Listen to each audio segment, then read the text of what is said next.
आवाज येतोय का माझा? आवाज येतोय का? जाधव कुंभार आवाज येतोय का? Yes sir. बागल सरांचं लेक्चर किती ते किती होतं? 2 ते 3.5. हा 2 ते 3.5. ओके. किती मुलं होते त्या लेक्चर? 85. आता कुठे गेलेत बाकीचे? बाकीचे कुठे आहेत बाकीचे?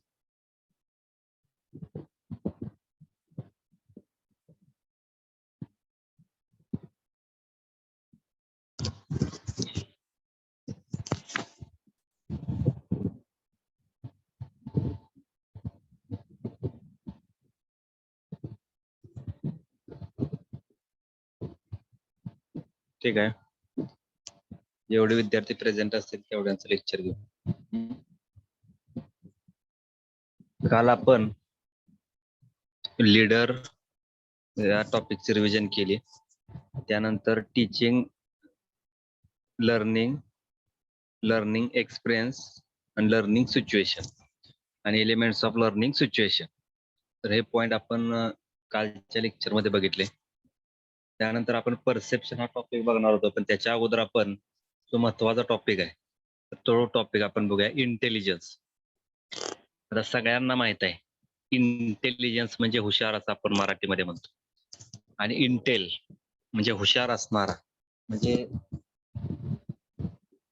तुम्ही आपले जे लॅपटॉप वगैरे असतात किंवा पर्सनल कॉम्प्युटर असतात तर त्याला इंटेल म्हणतो आपण. इंटेल इनसाइड किंवा इंटेल चिप असं म्हणतो. इंटेल म्हणजेच काय, that have big storage capacity, big memory, and they use whatever time you apply any function, that time he directly exhibit the result of the particular process or particular data.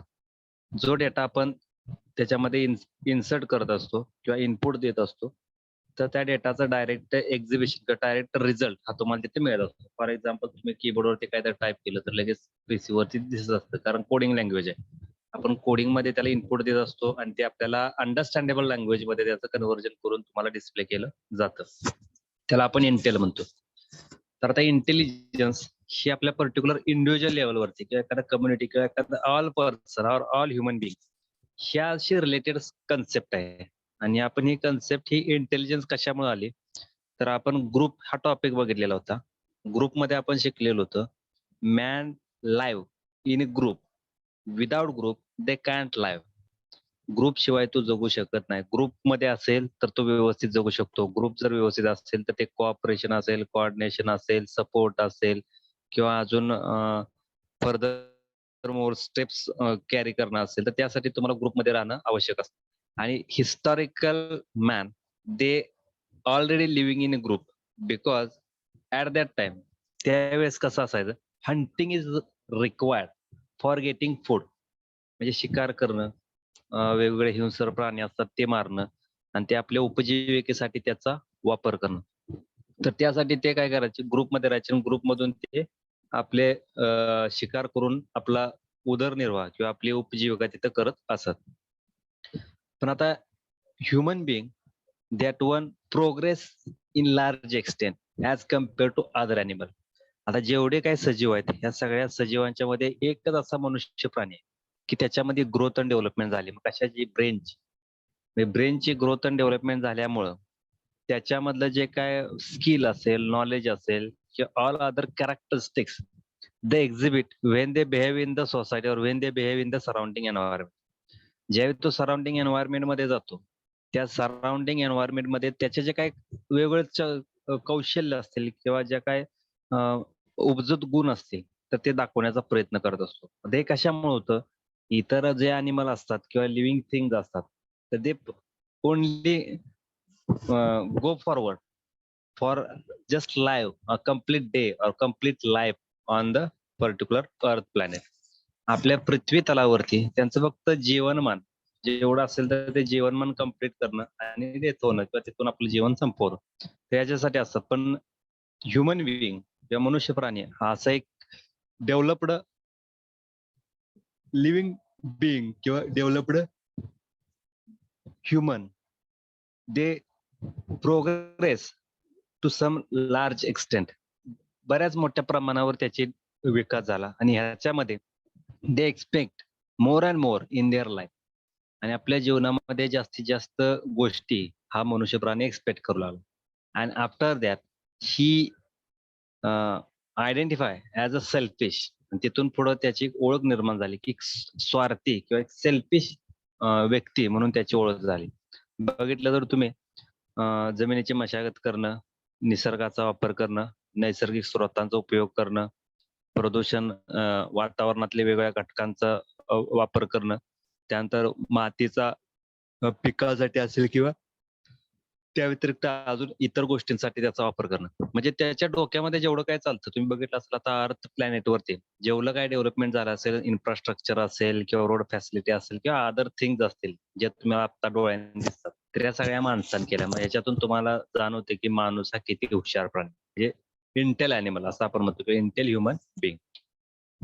आता इंटेलिजन्सची जर definition बघायची म्हटलं तर बघा थोडक्यात आपण त्याची definition करतो. It is the ability of an individual to adjust himself to the condition that arises in his environment.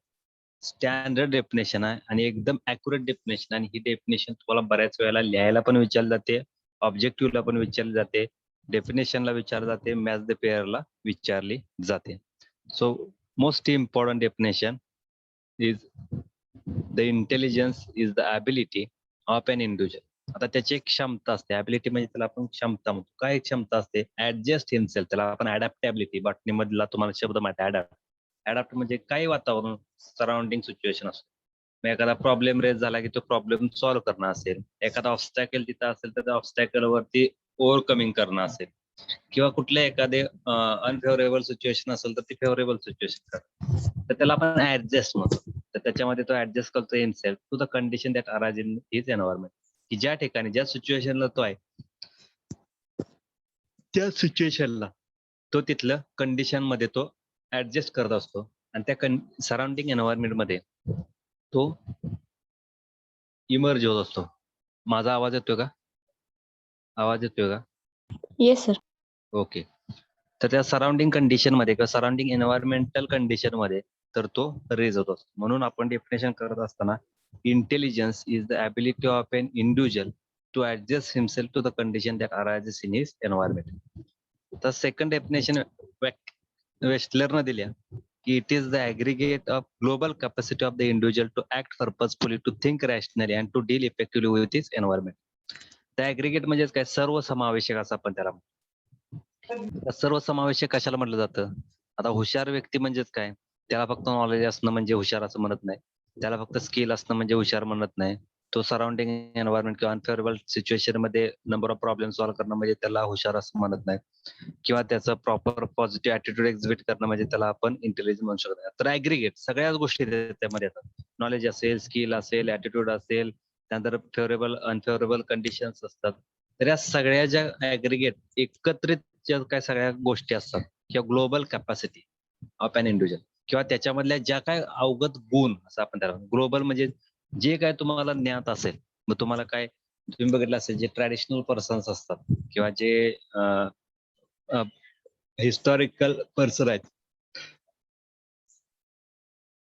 तर त्या काळी तुम्ही बघितलं असेल ayurvedic medicines mostly use to cure the diseases and the specific ill person. आजारी व्यक्ती असेल किंवा एखादा रोग झाला असेल तर त्यावेळेस आयुर्वेदिक मेडिसिनचा वापर तिथे केला जायचा आणि त्याच्यातून माणसं बरी होत होती. पण आता सद्यस्थितीमध्ये तुम्ही बघितलं असेल की केमिकल कंपोजिशनचा यूज करून सुद्धा तुम्हाला त्याच्यामध्ये जास्त प्रमाणामध्ये इफेक्टिव्ह रिझल्ट मिळत नाही. याच्यामध्ये तुम्हाला आपण ग्लोबल कॅपॅसिटी, त्यानं त्याच्यावर अभ्यास केलेला होता आणि त्या अभ्यासातून त्यांना जास्तीत जास्त गोष्टी तिथं माहित होत गेल्या. आणि ह्या ग्लोबल कॅपॅसिटी किंवा ऍग्रिगेट कॅपॅसिटी, तर याच्यामध्ये काय करतो तो पर्टिक्युलर इंडिव्हिज्युअल, ते ऍक्ट पर्पजफुली, ते गोष्टी हेतुपूर्वक वापरत असतो. नॉलेज तुम्हाला ऍग्रिकल्चरचं नॉलेज आहे, तुम्ही दवाखान्यात गेला तुम्ही म्हणणार का तुरडाळ अशी लावली जाते किंवा सिरियल मधला वाटाणा असा लावला जातो, त्याला अशी पिकं घातली जातात, अशा पद्धतीचे व्हरायटी आहेत. तर ते दवाखान्यामध्ये काय तसलं चालत नाही. तर त्याच्यामध्ये तुम्हाला स्किल यूज करावं लागेल. म्हणजे जर एखादा हॉस्पिटलमध्ये गेल्यानंतर पेशंटला काय रिक्वायर्ड आहे, कुठल्या ह्याच्यामध्ये न्यूट्रिटिव्ह व्हॅल्यू जास्त आहे. ऍग्रिकल्चरचा यूज करत असताना तुम्हाला तिथं न्यूट्रिटिव्ह व्हॅल्यूज किंवा जे पौष्टिक घटक आहेत हे तुम्हाला माहित असणं अपेक्षित असतं. आणि टू थिंक रॅशनली, त्याला आपण तर्कशुद्ध विचार असं आपण म्हणतो. म्हणजे आपण तर्कशुद्ध विचार करणं म्हणजे कसं आहे, वेडा वाकडा किंवा कसं आहे आपल्याला वाटेल तसा निर्णय न घेत तर्कशुद्ध विचार करणं की बाबा त्याच्या चांगले परिणाम काय, त्याचे वाईट परिणाम काय. म्हणजे at a time we observe the two side of the particular thing. एकाच गोष्टीचे दोन्ही साइड ऑब्झर्व करतो and to do effectively with his environment. आणि त्यानंतर जे काही एन्व्हायरमेंट असेल तर त्या एन्व्हायरमेंट बरोबर त्याचं जे काय डील असेल तर ते इफेक्टिव्हली करणं आणि त्याच्यामध्ये रेज होणं. So intelligence is the aggregate or global capacity of the individual to act purposefully, to think rationally, and to deal effectively with his environment. Then next one definition, intelligence is the ability of individual to cope with an environment. Cope म्हणजे त्यावरती परिणाम घडवून आणणे किंवा त्या environment मध्ये जो काय अनफेवरेबल सिच्युएशन असेल, अनसॅटिस्फॅक्टरी कंडिशन असेल तर ती कन्वर्ट करणं सॅटिस्फॅक्टरी मध्ये, म्हणजे निगेटिव्ह टू पॉझिटिव्ह. ज्याला आपण कोप म्हणतो. म्हणजे त्याच्यावरती परिणाम घडवून आणणं किंवा त्याच्यामधले जे काय पॉझिटिव्ह इम्पॅक्ट असतील तर ते पॉझिटिव्ह इम्पॅक्ट त्याच्यामध्ये घडवून आणणं, त्याला आपण म्हणतो इंटेलिजन्स.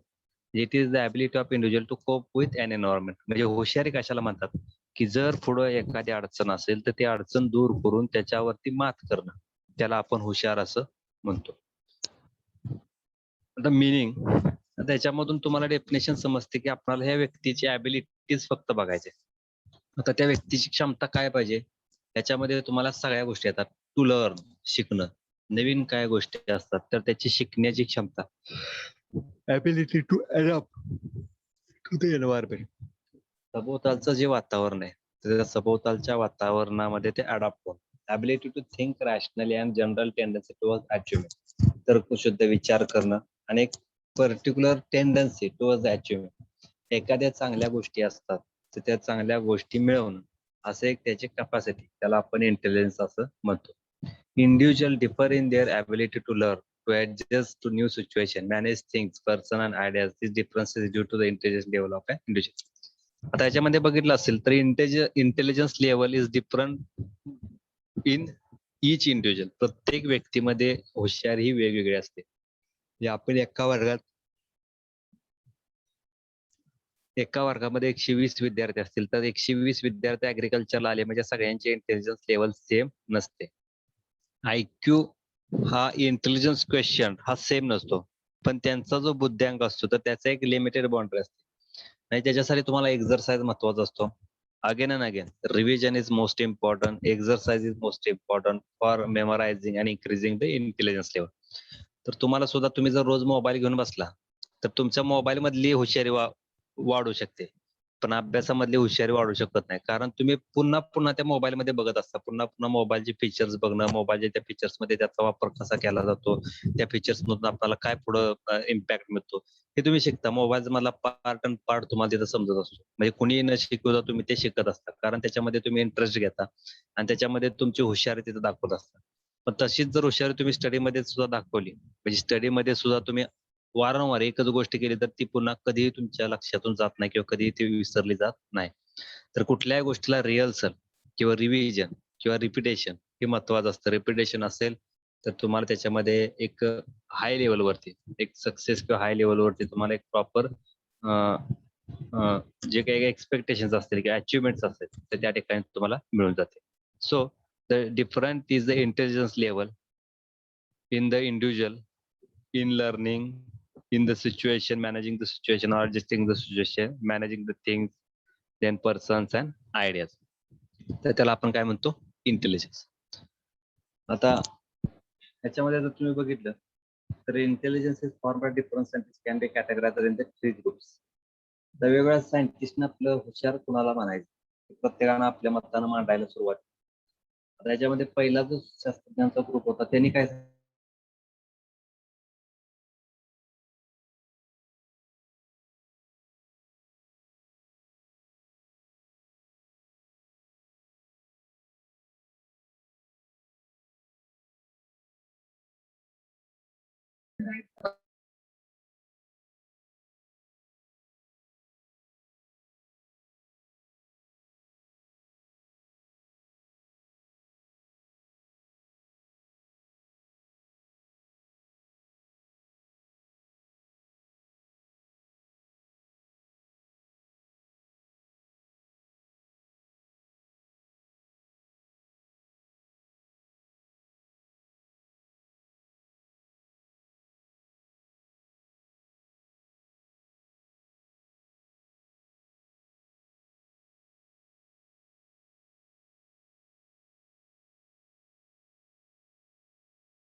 त्यानंतर first group emphasises the capacity of learn new things म्हणजे इंटेलिजन्स. हुशार म्हणजेच काय, ज्या व्यक्तीला नवीन गोष्टी शिकायला आवडतात ते त्याला आपण इंटेलिजन्स म्हणतो.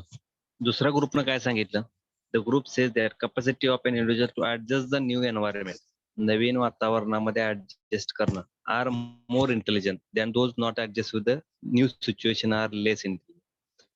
सेकंड ग्रुपनं सांगितले की जे नवीन वातावरणाला ऍडजस्ट करून घेतात ते जास्त हुशार असतात आणि जे ऍडजस्ट करून घेत नाहीत तर ते कमी हुशार असतात, असं सेकंड ग्रुपनं सांगितलं.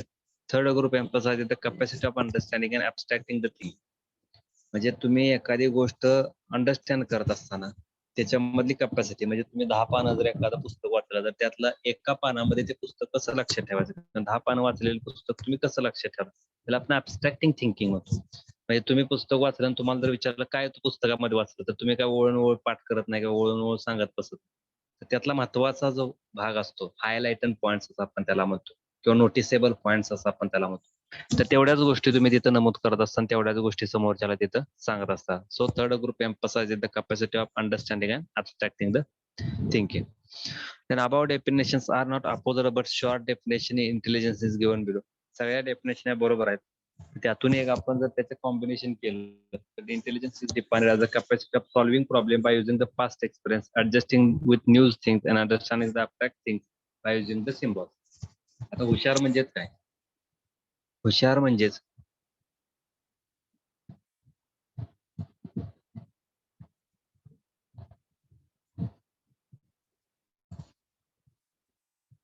हुशार म्हणजे काय, it is the capacity of solving the problems by using the past experience.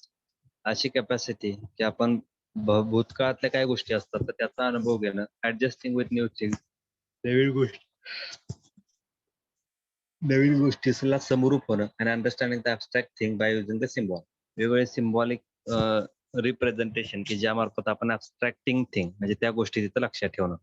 आता थिंकिंग विचार करणं म्हणजेच काय, thinking process is necessary in intelligence, for effective work thinking is necessary.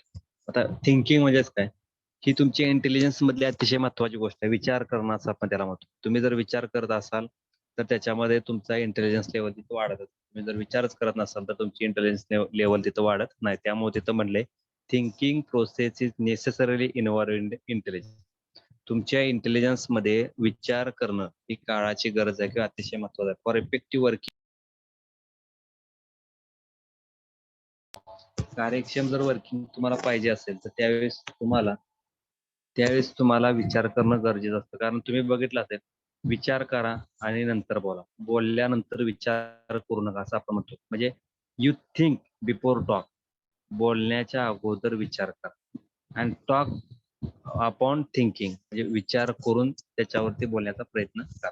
आता इथे एक उदाहरण दिले, the student solving say algebra problem very fastly called intelligence. आपण लगेच म्हणतो की जे विद्यार्थी एखादं गणित दिलं असेल त्या गणितामधले उदाहरणं असतात तर ते उदाहरणं लगेच सोडवतात,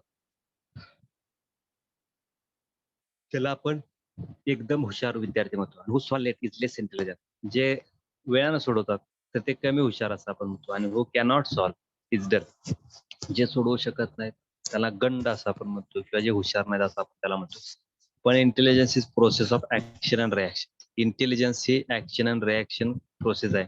का म्हणले, टीचर आज the question means action and student give answer immediately that means reaction. आता जर तुम्हाला प्रश्न विचारला तर उत्तर तुम्हाला येणं अपेक्षित असतं, कारण शिकवलेल्या ह्याच्यावरती तुम्हाला जर प्रश्न विचारला तर ते ऍक्शन असते, ऍक्शनवरती तुमचे रिॲक्शन म्हणजे विद्यार्थ्याचं उत्तर, त्याला आपण हुशार म्हणतो. म्हणजे तुम्ही ते कुठं बघितलं असेल, ऐकलं असेल, वाचलं असेल किंवा तुमच्या नजरेपासून गेला असेल किंवा तुम्ही एक्सपिरियन्स केला असेल. तर असे काही क्वेश्चन असतात की ज्याच्यावरती काही विद्यार्थी लगेच उत्तर देण्याचा प्रयत्न करतात आणि त्याच्यातून त्यांचं रिॲक्शन तिथे घेत असतात. त्याच्यातून आपण एक पर्टिक्युलर स्टुडंट हा इव्हॅल्युएट करत असतो इंटेलिजंट, लेस इंटेलिजंट और डल. त्यानंतर intelligence behaviour is classified into 3 kind. आता आपले इंटेलिजन्स बिहेवियर आहे तर ते 3 काइंड मध्ये 3 काइंड मध्ये ते डिवाइड केले किंवा क्लासिफाय केले. हा क्वेश्चन का तुम्हाला एक्झाम मध्ये विचारला जाऊ शकत नाही. So just understand that one. तर आपण पहिला आहे सोशल इंटेलिजन्स, सामाजिक हुशार, म्हणजे understanding of people and ability to act wisely in human relationship. म्हणजे समाजामध्ये राहत असताना समाजामध्ये लोकांना समजून घेणं आणि त्यांच्या काळानुरूप त्यांच्यानुरूप तिथं वागणं आणि त्यांच्यानुरूप तिथं नातेसंबंध ठेवणं. Then mechanical intelligence, it means the skill in manipulation tools managing the working of machines. आता मेकॅनिकल इंटेलिजन्स म्हणजे काय, ह्याच्यामध्ये तुम्हाला काही गोष्टी ह्या इंटरफेअरन्स बेस तिथं कम्प्लीट करावं लागतात तर त्याच्यामध्ये इंटरफेअरन्स तुम्हाला दिसतो. आणि मोस्टली ज्या काही मशिनरीज असतात तर त्याच्यामध्ये आपल्याला मेकॅनिकल इंटेलिजन्स यूज करावं लागतं. तुम्ही बघितलं असेल की आपण वेगवेगळ्या मशिनरी तयार केलेल्या बघितल्या, ते इंजिनियर वगैरे असतात तर त्याला आपण मेकॅनिकल इंटेलिजन्स म्हणतो. म्हणजे त्यांची जी हुशार असते तर त्या मेकॅनिक्स मध्ये की आपलं कौशल्य असेल की त्याच्यामधून एखादं टूल असेल तर त्या टूलचं मॉडिफिकेशन करणं. आता ट्रॅक्टरचा वापर तुम्ही मल्टिपल यूज करू शकता. म्हणजे ट्रॅक्टर जर तुम्ही एखादा घेतला 50 HP 60 HP,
त्यानंतर आवाज येतोय का?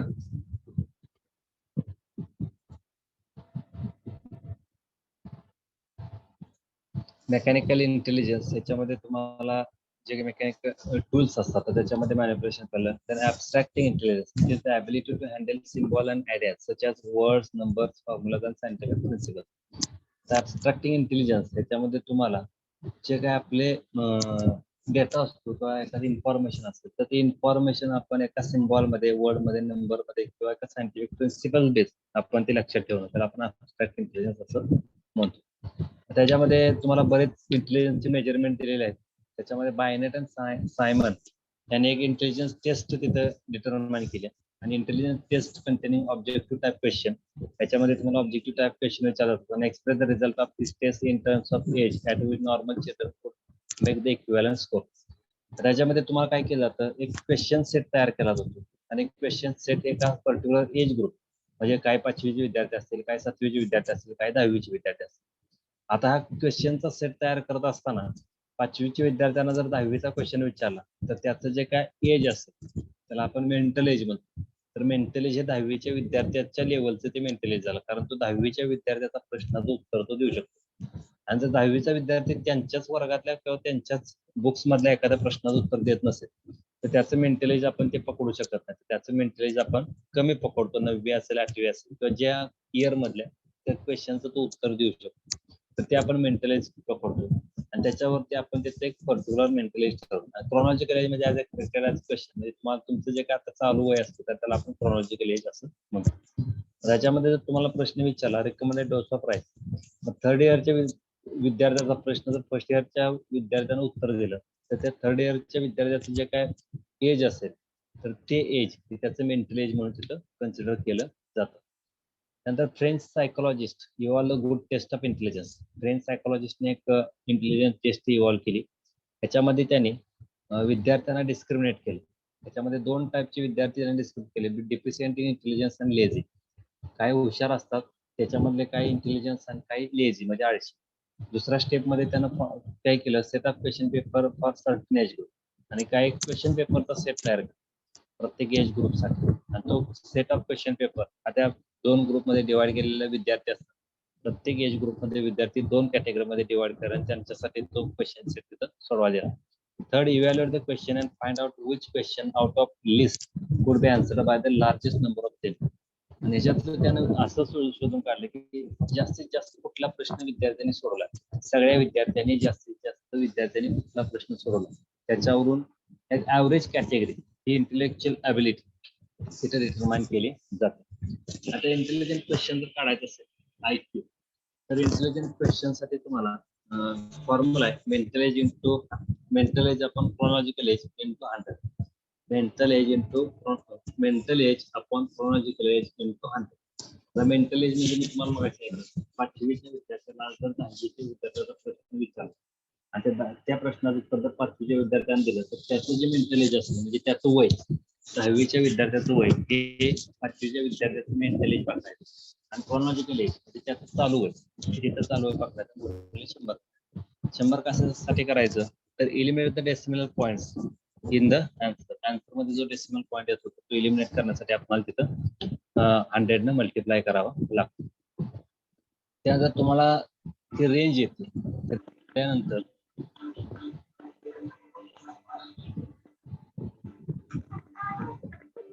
एक तुम्हाला रेंज येते, त्या रेंज मध्ये तुम्ही त्या विद्यार्थ्याला इव्हॅल्युएट करू शकता. फॉर एक्झाम्पल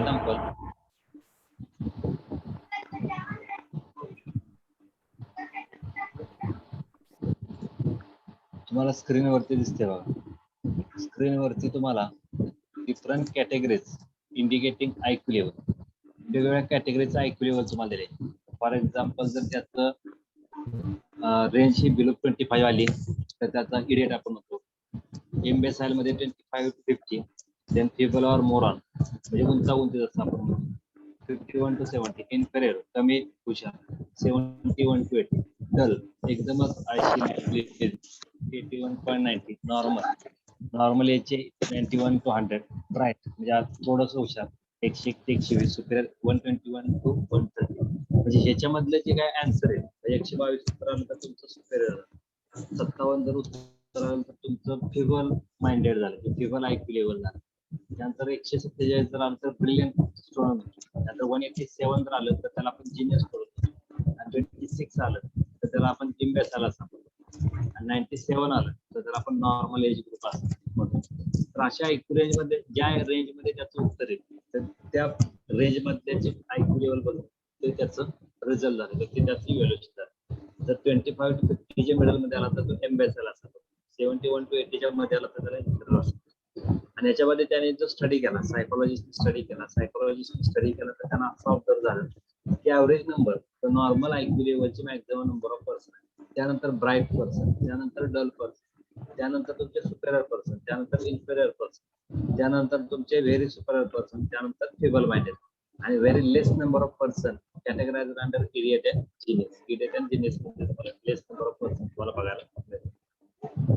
आता आपल्या हुशार लोक असतात किंवा हुशार कशावरून ठरवलं जाते तर हेरिडिटरी आणि एन्व्हायरमेंट. हेरिडिटरी म्हणजे अनुवंशिक, तुमचे जर पालक किंवा आई वडील जर हुशार असतील, तुमच्या घरातले कोण तर ब्लड रिलेशन मध्ये हुशार असतील, तर तुमचं जे काय हेरिडिटरी कॅरेक्टर्स असतात, तर one generation to another generation transfer केले जातात आणि त्याच्यामुळे ते मुलं सुद्धा हुशार होतात. किंवा सराउंडिंग एन्व्हायरमेंट, म्हणजे तुमच्या अवतीभोवती जर काही हुशार मुलं असतात किंवा तुम्हाला जर तसं वातावरण मिळत असेल, तर त्याच्यावरून सुद्धा तुमची इंटेलिजन्स लेवल ठरवली जाते. एज जसं जसं एज वाढत जाईल तसं तसं तुमची इंटेलिजन्स लेवल वाढत जाते. आणि आफ्टर द 45 और 50 इयर, 50 वर्षानंतर परत इंटेलिजन्स लेवल तुमची कमी कमी होत जाते. म्हणजे तुमचे जे काही एज ग्रुप असतो ते लहानापासून जसं जसं तुम्ही मोठं होत जाता, 40 वयापर्यंत तुमची इंटेलिजन्स लेवल वाढत जाते, 50 वयापर्यंत. 50 वयानंतर तुमची हुशारी जी असेल तर ती कमी होत जाते. हेल्थ अँड फिजिकल डेव्हलप, तुमची जी काही शारीरिक वाढ असेल किंवा तुमची जी तब्येत असेल, तुम्ही जर शरीरानं कमकुवत असाल आणि तुमच्या आजारी सारखे पडत असाल, तर तुमचं इंटेलिजन्स लेवल कमी असतो, कारण तुम्हाला प्रेशर मध्ये तुम्ही तिथं असता. नंतर सेक्स, त्याच्यामध्ये पहिले जे असतात किंवा traditional person said that males are more intelligent than the female. पण now days we observe here females are more intelligent than the main.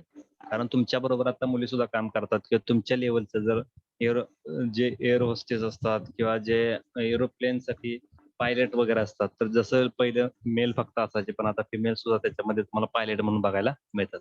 So sex is also one of the factor which affect on intelligence. Then race, तुमचा वंश, कुठल्या वंशातून तुम्ही आलेला आहात, तुमच्या वंशाचे जे काय बॅकग्राऊंड असेल तर त्याच्यावरून सुद्धा तुमचं इंटेलिजन्स ठरलं जातं. कल्चरल पॅटर्न, म्हणजे तुमच्या संस्कृतीमध्ये काय शिकवलं जातं, संस्कृतीमध्ये काय कशा पद्धतीने तुमच्यावरती इन्फ्लुएन्स केलं जातं, तुमच्या कोर्स ऑफ ऍक्टिव्हिटी कशा परफॉर्म केल्या जातात. That one is also affect on your intelligence. Social and economic condition, म्हणजे समाजामध्ये राहत असताना वावरत असताना तुमची इकॉनॉमिक बॅकग्राऊंड, तुमचं इकॉनॉमिक जर पोअर असेल तर तुमचं इंटेलिजन्स कमी असतं. इकॉनॉमिकली तुम्ही स्ट्रॉंग असतात तर इंटेलिजन्स लेवल बेटर असतं, कारण त्याच्यामध्ये तुम्हाला एक मानसिक किंवा आत्मिक समाधान हे त्याच्यामधून मिळत असतं. So social and economic, that one factor also affect on your intelligence level. Then after here we explain the heredity and environment. Heredity provided physical body to the developed with certain inner capability, while environment provide for the maturation and training of the organism. Newman concluded that whereas IQ determined about 68% by hereditary and 32% by environment. Hereditary नुसार 68%, 68% ही परिणाम हा अनुवंशिकतेमुळे होतो किंवा तुमच्या जे काही hereditary characteristics असतात तर त्याच्यामुळे होतो, आणि 32% बाय एन्व्हायरमेंट. आणि during an individual life time variation IQ is due to the environment since the hereditary cannot change. Improve nutrition, health, stimulus the situation would account for this change. Environment of children aged 2 to 4 years appears to the critical since the child normally learns language at this time. Better home, school, medical facility, less economic description. म्हणजे तुमचं वातावरण संबंधित दिलंय, तुमचं जेवढं वातावरण चांगलं तेवढ्या पद्धतीने तुमचं IQ लेवल तिथं वाढत जातं. वातावरण जर खराब असेल तर तुमचं IQ तिथं कमी असतं. आता इथं ब्राईट अँड डल, जसं जसं तुमचं वय वाढत जसं तसं तुम्ही हुशार होत जाता, तुमचं वय जसं अजून जास्त वाढत असतं तुमचं IQ लेवल हे डिक्लाइन होत जाते. रेस अँड नॅशनॅलिटी, याच्यामध्ये तुम्हाला जे आपलं रेसियल evidence असतात, indicate that there is a little of intellectual capacity due to the race. There is difference mostly due to the opportunity for training and learning. आता हे वंशाशी संबंधित ज्या गोष्टी असतात तर त्या ट्रेनिंग अँड लर्निंग वर सुद्धा बऱ्याच डिपेंड असतात. त्याच्यामध्ये idea of inferior races due to heredity is not true. आता काही इन्फेरियर रेसेस असतात की ज्याच्यामुळे त्यांच्या नेक्स्ट जे काही जनरेशन असतात तर त्या इन्फेरियर मिळत असतात, सुपेरियरच्या नेक्स्ट जनरेशन किंवा नेक्स्ट रेसेस ह्या सुपेरियर मिळत असतात. Culture, answer in intelligent test question are highly cultural.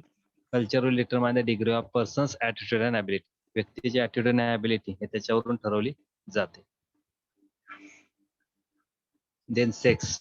It is popular belief that boys are supposed to be more intelligent than girls. तुम्हाला जसं आता सांगितले की मुली वगैरे असतात, जे काही ट्रॅडिशनल पर्सन होते की जे मुलांच्या पेक्षा मुलींच्या पेक्षा मुलं जास्त हुशार असतात, पण research studies also shows that there's no significant difference between sexes. On average, girls seems shows slight superior in language, memory and appreciation. बऱ्याच काही गोष्टी असतात की ज्यातून आपल्याला मुली सुद्धा हुशार दिसून येतात. Social and economic condition.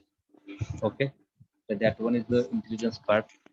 Small topic we have covered here. Then the remaining part we complete in the next lecture. Now I stop this lecture because agriculture examination ongoing.